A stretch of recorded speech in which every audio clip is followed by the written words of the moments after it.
Hello दोस्तों, आप सबके एग्जाम बुक एकेडमी में स्वागत है। यह क्लास हमारी एनसीएल जीके के ऊपर रहेगी और इस क्लास में हम एनसीएल जीके का पार्ट 4 पढ़ने वाले हैं। इसमें जो भी प्रश्न है एग्जाम की दृष्टि से बहुत ही इंपॉर्टेंट है। तो हम देखते हैं पहला प्रश्न क्या कह रहा है कि निम्नलिखित में से किस देश में सिंधु नदी प्रवाहित नहीं होती है। हमें बताना है कि सिंधु नदी किस देश से प्रवाहित नहीं होती है। तो इस क्वेश्चन का सही आंसर होगा ऑप्शन नंबर 4। तो जो अफगानिस्तान से सिंधु नदी प्रवाहित नहीं होती है। अब देखते हैं अगला प्रश्न 2। प्रश्न 2 क्या कह रहा है कि प्रकाश वर्ष इकाई है। हमें बताना है कि जो प्रकाश वर्ष है किसकी इकाई है। तो प्रकाश वर्ष जो इकाई है वह दूरी की है। किसकी है? तो प्रकाश वर्ष जो इकाई है दूरी की है। तो ऑप्शन नंबर जो 1 है इस क्वेश्चन का सही आंसर है। अब देखते हैं अगला प्रश्न 3 क्या कह रहा है कि कौन से पर्वत हिमालयी श्रृंखला का अंग नहीं है। हमें बताना है कि कौन से पर्वत हिमालयी श्रृंखला का अंग नहीं है। तो जो अरवली जो पर्वत है यह हिमालयी श्रृंखला का अंग नहीं है। ऑप्शन नंबर 1 इस क्वेश्चन का सही उत्तर होगा।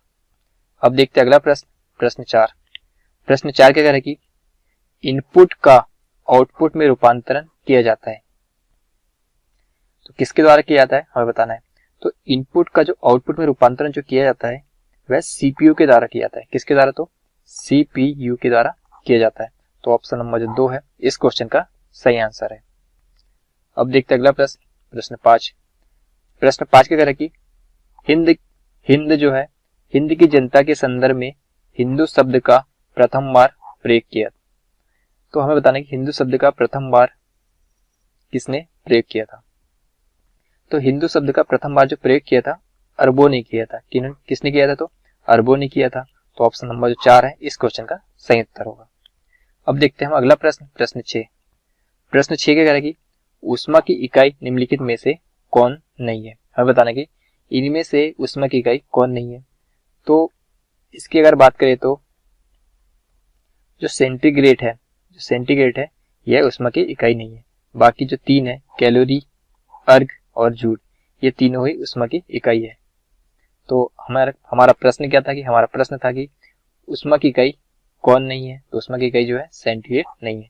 तो ऑप्शन नंबर जो 1 है इस क्वेश्चन का सही आंसर है। अब देखते हैं अगला प्रश्न 7 क्या कह रहा है कि पूर्वी तटीय मैदान का एक नाम है। हमें बताना है कि पूर्वी तटीय मैदान का एक नाम है। इसमें पूछा गया है कि जो पूर्वी तट को और किस नाम से जाना जाता है। तो जो पूर्वी तटीय जो मैदान है इसे कोरोमंडल तटीय मैदान के नाम से भी जाना जाता है। तो ऑप्शन नंबर 3 इस क्वेश्चन का सही उत्तर है। अब देखते हैं अगला प्रश्न 8 क्या कह रहा है कि प्रथम गणना करने वाला यंत्र कौन सा है। हमें बताना कि प्रथम गणना जो है करने वाला जो यंत्र कौन सा है। तो प्रथम गणना करने वाला जो यंत्र है उसका नाम अबेकस है। कौन सा है? तो अबेकस यंत्र ने सबसे पहली बार गणना करी थी। तो ऑप्शन नंबर 4 इस क्वेश्चन का सही उत्तर है।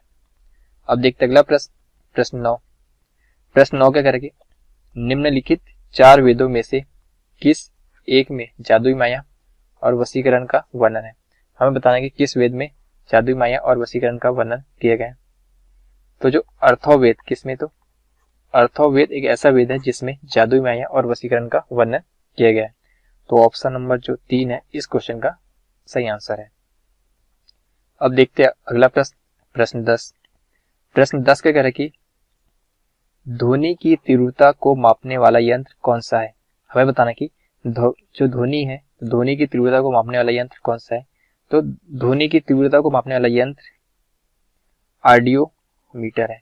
क्या है? तो ऑडियो मीटर से हम ध्वनि की तीव्रता को मापते हैं। तो ऑप्शन नंबर 3 इस क्वेश्चन का सही उत्तर है। अब देखते हैं अगला प्रश्न 11 क्या कह रहा है कि भारत में सबसे ऊंचा जलप्रपात कौन सा है। हमें बताना कि भारत में सबसे ऊंचा जलप्रपात कौन सा है। तो भारत में जो सबसे ऊंचा जलप्रपात है वह जोग जलप्रपात है। कौन सा? तो जोग जलप्रपात है। तो ऑप्शन नंबर जो 4 है इस क्वेश्चन का सही आंसर है।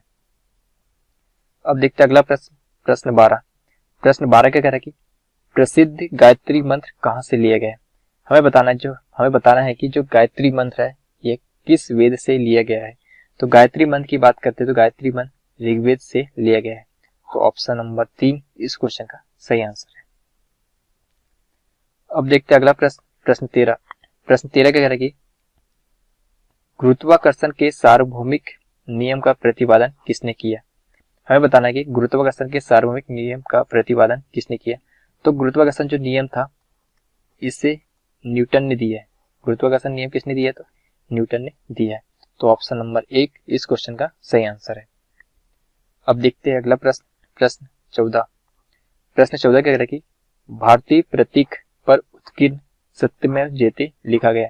जो भारतीय प्रतीक है इस पर सत्यमेव जयते लिखा गया है, तो यह किस वेद से लिया गया है हमें बताना है। तो भारतीय प्रतीक पर जो सत्यमेव जयते है यह मुंडको उपनिषद से लिया गया है। किससे लिया गया है, तो मुंडको उपनिषद से लिया गया है। तो ऑप्शन नंबर जो 4 है इस क्वेश्चन का सही आंसर है। अब देखते हैं अगला प्रश्न, प्रश्न 15। प्रश्न 15 क्या कह रहा है कि गायत्री मंत्र के नाम से प्रसिद्ध मंत्र सर्वप्रथम किस ग्रंथ में मिलता है। हमें बताना है कि जो गायत्री मंत्र के नाम से जो प्रसिद्ध मंत्र है सर्वप्रथम किस ग्रंथ में मिलता है। तो गायत्री मंत्र जो है यह ऋग्वेद में मिलता है। किसमें, तो ऋग्वेद में मिलता है। तो गायत्री मंत्र के नाम से जो प्रसिद्ध मंत्र है यह ऋग्वेद में मिलता है। तो ऑप्शन नंबर जो 3 है इस क्वेश्चन का सही आंसर है। अब देखते हैं अगला प्रश्न, प्रश्न 16। प्रश्न 16 क्या कह रहा है कि विश्व का पहला गणतंत्र वैशाली में किसके द्वारा स्थापित किया गया।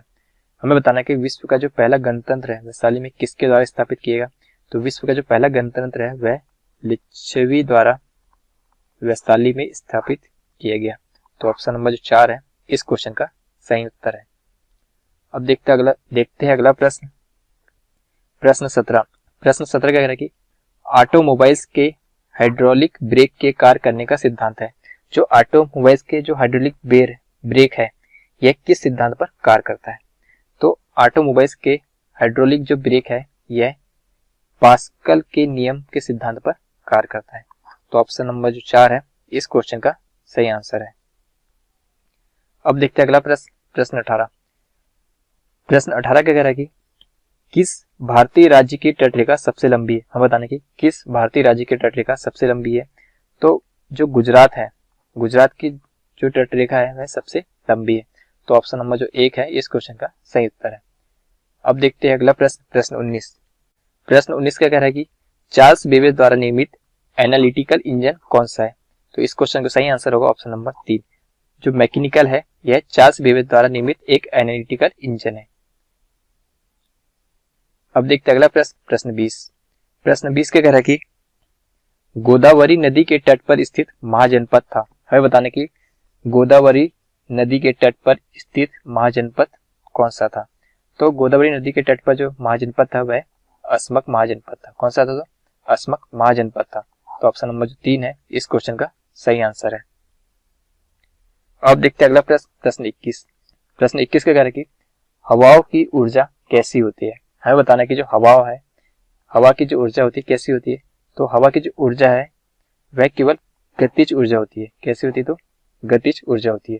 तो ऑप्शन नंबर जो 2 है इस क्वेश्चन का सही आंसर है। अब देखते हैं अगला प्रश्न, प्रश्न 22।